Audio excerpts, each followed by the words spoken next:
देखें, कोई झोला लेकर चला आ रहा है, कोई अपने बच्चों को लेके आ रहा है, लेकिन कोई ये नहीं कह रहा है कि नहीं नहीं हमें नहीं भेजना है। सबीना, श्रद्धा इस वक्त उबाल मार रही है, शब्दों के जरिए बयां हो रही है। श्रद्धालु जो है वो जय श्री राम, हर हर महादेव, जय मां गंगा के नारे के साथ आज पावन धरती को गुंजयमान कर रहे हैं। आप करके आई हैं दर्शन? जी बहुत अच्छे से। अमृत स्नान किया? हाँ स्नान किया, बहुत अच्छा लगा। आपने किया? हाँ किया मैंने। आपने किया? हाँ मैंने भी। बाबाओं के दर्शन किए? नागा बाबाओं के? नागा बाबा के दर्शन भी किए। यानी आशीर्वाद ले लिया? बहुत आशीर्वाद। आप लोगों ने किया? हाँ हम लोग के बहुत अच्छा, कैसा अनुभव? बहुत अच्छा अनुभव रहा है, बहुत अच्छा अनुभव है। बहुत ठंडा पानी ठंडा पानी था, ठंड लगी? बहुत ठंडी था, ठंड के आगे भक्ति थी। यहाँ पे आके ऐसा फील हुआ कि माने ऐसा समझे जीवन धन्य हो चुका है। यहाँ पे जितने भी श्रद्धालु आए हैं सबका एकदम व्यक्तित्व मन खुश हो गया है। ऐसा कभी पूरी दुनिया में कभी न होगा और न पूरी होने दुनिया में, पूरे विश्व में ऐसी तस्वीर यहाँ पर नहीं हो सकती। दिव्य दर्शन हुआ यहाँ पे।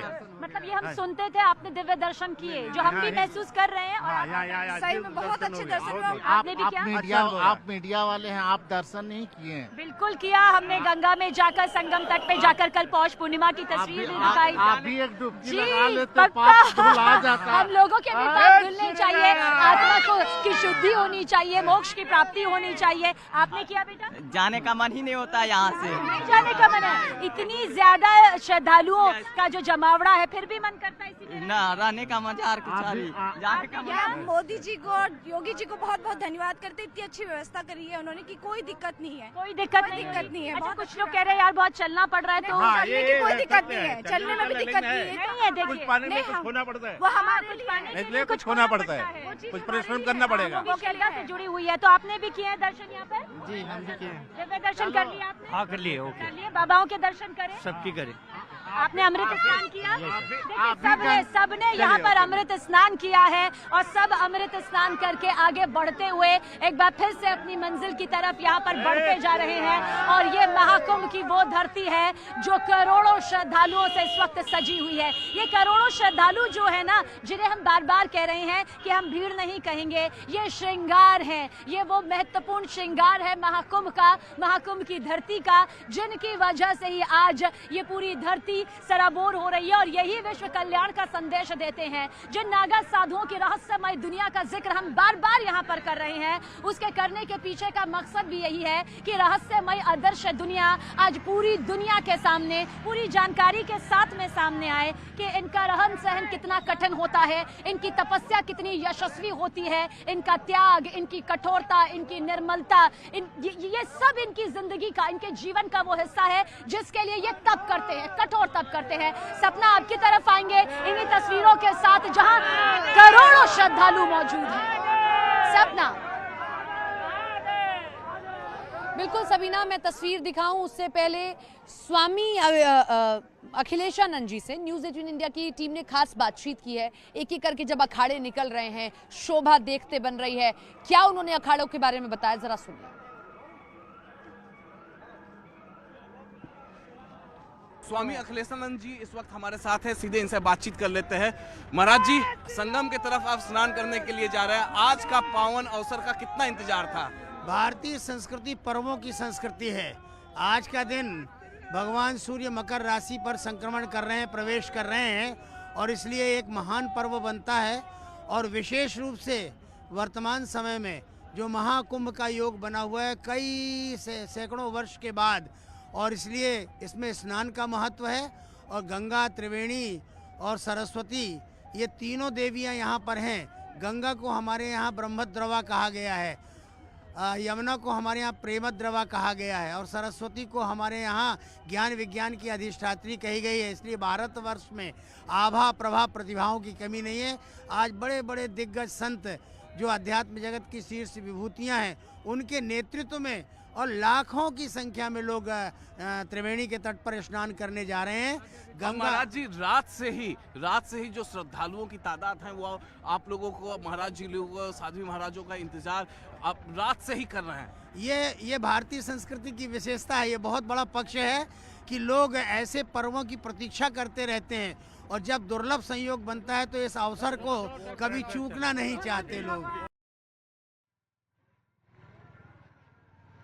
तो अध्यात्म की इस दुनिया को सजाने का काम देखिए बहुत पहले से शुरू हो गया था, क्योंकि ये संभावना पहले से ही जताई जा चुकी थी कि महाकुंभ का सबसे बड़ा श्रृंगार, उनके करोड़ों भक्त देशी नहीं बल्कि विदेशी जमीन से भी यह करोड़ों की तादाद में पहुंचेंगे। और ठीक वही तस्वीर आई। पौष पूर्णिमा के स्नान को लेकर यह अंदाजा भी नहीं लगाया गया था कि हजारों से लाखों और लाखों से करोड़ों तक यहाँ पर भक्त आस्था की डुबकी लगाएंगे। और आज तो मकर संक्रांति है, यानी कि नई ऊर्जा की शुरुआत हो रही है, नए दिन की शुरुआत हुई है, नए सकारात्मकता वाले माहौल की शुरुआत हुई है। सूर्य मकर राशि में यहाँ पर आ चुका है और साथ ही साथ सूर्य का उत्तरायण यहाँ पर हो चुका है, यानी कि सकारात्मक किरणें जो है वो इस वक्त संपूर्ण संसार में पड़ रही हैं और सबसे पहले पावन भूमि प्रयागराज का हिस्सा यहाँ पर बन चुकी है। आप आ चुकी हैं स्नान करके? स्नान करके आए? हाँ, आप आ चुके हैं? हाँ, महाराष्ट्र से मैं स्नान करके आया हूँ। महाराष्ट्र की गोरखपुर उत्तर प्रदेश से आया हूँ और अभी स्नान करके हम लोग आए हैं। बहुत ही भव्य।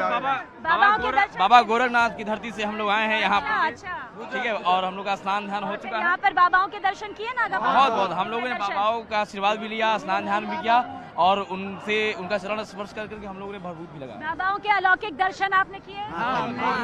कैसा अच्छा लगा, बहुत ही दिव्य अनुभूति हुई। आपको कैसा लगा? बहुत अच्छा लगा। हम लोग स्नान किया रहे हैं, कुंभ है। हाँ, कुंभ है, पहली बार आए हैं, सब बाबा से दर्शन किए, आशीर्वाद लिए। तो सिर्फ अमृत स्नान के लिए आए थे या फिर बाबाओं के दर्शन भी करना चाहते थे? स्नान और बाबा का दर्शन दोनों के लिए। दोनों के लिए आए। इन सब बाबा लोगों के दर्शन बहुत दुर्लभ होते हैं, दर्शन होते नहीं। ये पहाड़ों में और जंगलों में रहते हैं। बिल्कुल सही। ये पहाड़ों में, जंगलों में, गुफाओं में, उपवनों में, ऐसे जगहों पर अपनी कड़ी तपस्या करते हैं जहां किसी का आना जाना नहीं होता, ताकि इनकी तपस्या पूरी तरह से सफल हो सके, पूर्ण हो सके, क्योंकि इसका एक एक दिन, एक एक क्षण बेहद कड़ा होता है। सपना की तरफ रुख करेंगे। सपना, ओवर टू यू।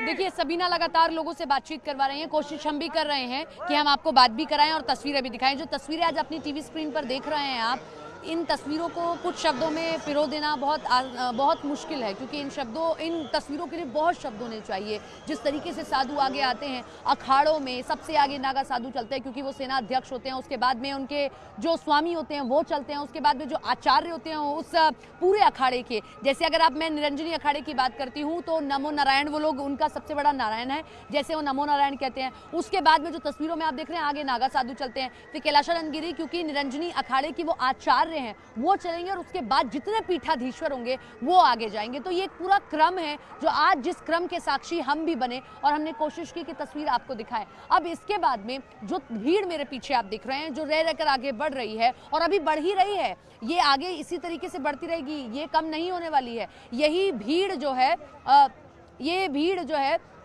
इसी तरीके से बढ़ती रहेगी। और अभी तो 43 दिन का मेला और बचा है। अभी तो सिर्फ ये 42 दिन, अभी 43 दिन और 2 ही दिन बीते हैं, 45 दिन का है ये पूरा का पूरा मेला। अगर आज इतनी भीड़ है तो ये तो कह सकते हैं कि आने वाले दिनों में भीड़ और बढ़ेगी। लेकिन आज का मुहूर्त बड़ा अभिजीत मुहूर्त था, क्योंकि सूर्य उत्तरायण में हो गए हैं। आज से आप अच्छे कार्य कर सकते हैं। हर मास लग जाता है तो आप अच्छे कार्य नहीं कर पाते हैं। ये हमारे देवता ही हैं, ये जो हमारे संत थे, इन्होंने आज स्नान करके जल को पवित्र किया और इसी से सूर्य उत्तरायण में हो गया। जितने अच्छे काम है, जितने दर्शक आप देख रहे हैं, जितने अच्छे काम हैं, आज से आप शुरू कर दीजिए, क्योंकि आज जो अच्छे काम आप करेंगे वो जो है वो आगे भी इसी तरीके से जारी रहेंगे। कहाँ से आए आप? गुड़गांव हरियाणा। गुड़गांव हरियाणा से। कितना किलोमीटर पैदल चले होंगे?